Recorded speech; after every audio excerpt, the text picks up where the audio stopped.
My name is Lynn Robertson. Hi, I'm Claude Robertson. And we are artists. I've been an artist since the second grade. And it just followed me all through high school, and when I got to college, I didn't know what I wanted to be when I grew up, but I liked art, and so I took art. I still don't know what I want to be when I grow up, and so I still do some art. Been at it a while. It's your turn.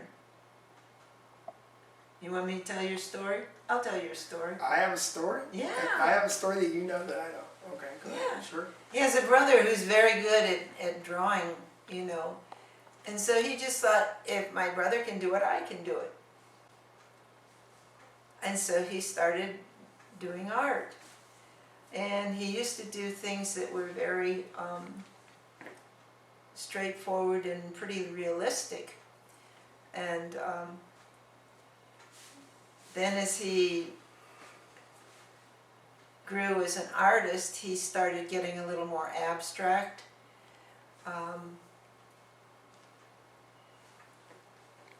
And he studied more art, and he visited we visited a lot of museums, believe me. And he has become more abstract, although he can still do pretty much, you know, realistic kinds of things. I keep searching for some abstract qualities in my work, and they always turn out to be a little more realistic than I really intended, but you know, maybe if I keep working at it. I do enjoy searching for that abstraction, or the right relationship, and the right way of putting it down, and the right textures in the space and light. That's about all I can say about that. Thank you for my story. You're welcome. No, and so really, I never painted until I was 21, about 21.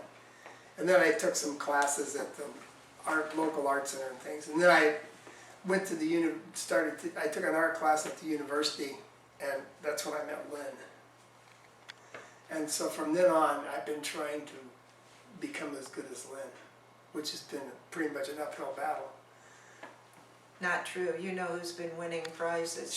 When I went to that first art class, I'd been painting, so I thought I would be pretty good, but I was pretty mediocre. I mean, at best, I was kind of mediocre. Lynn was the star of the class. Anyway, we did share a studio for many, many years before we got married. But we're both pretty, we both do work at a pretty fast clip, I would say. Yeah. So even though we have a lot of art around, you know, people always want to know how long does it take you to do whatever. But you know, sometimes there's a lot of variation in how long it takes you to do something. But in general, we both paint pretty fast. I have a few things I have to work on yet, even though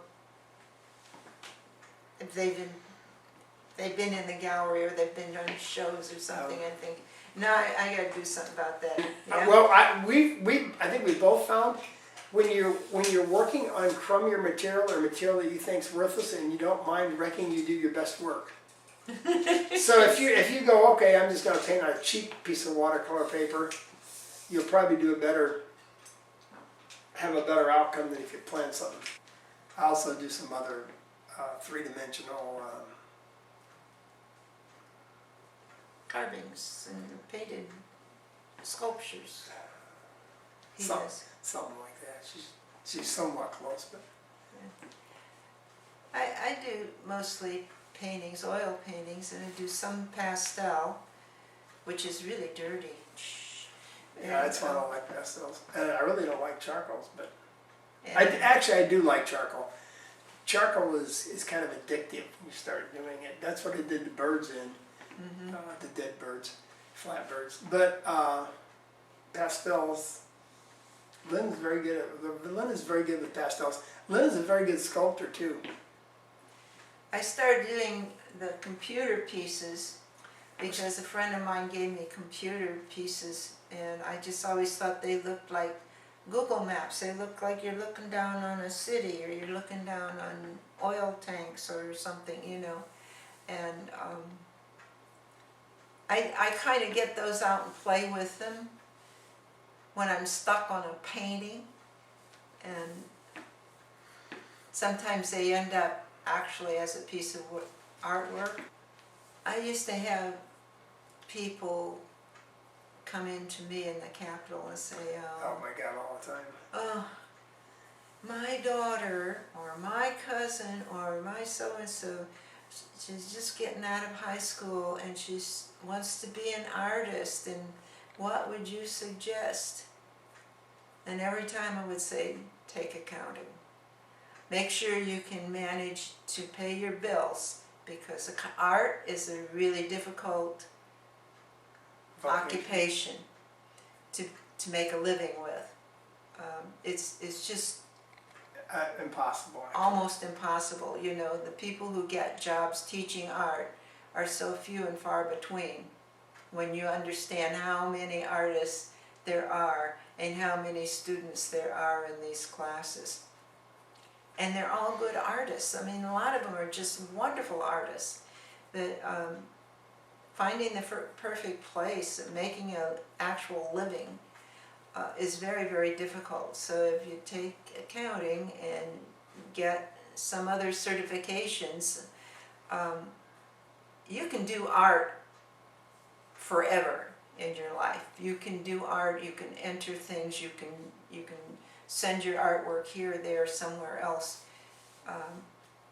But you have to live too. So I guess that's my practical side of.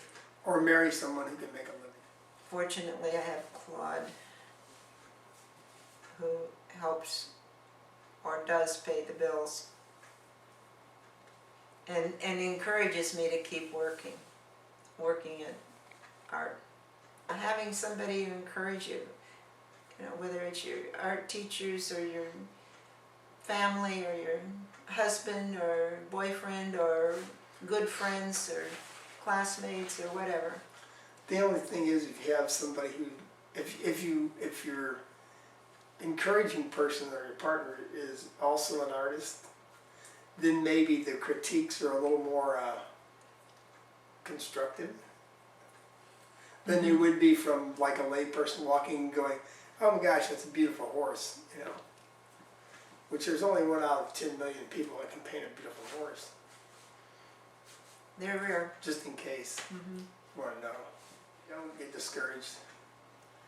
And, you know, look at a lot of work. You learn by. You have to immerse. You have to immerse yourself in art to be a good artist. I mean, that's true. it's not a peripheral. It's not a peripheral occupation. It's not a peripheral thing that you do. So I think the more you know and the more you learn, the more you understand, the better artist you are. But I would say when you start out, you're probably going to be discouraged because you're not going to be able to achieve your vision. As a matter of fact, you may never achieve your vision, but Keep working.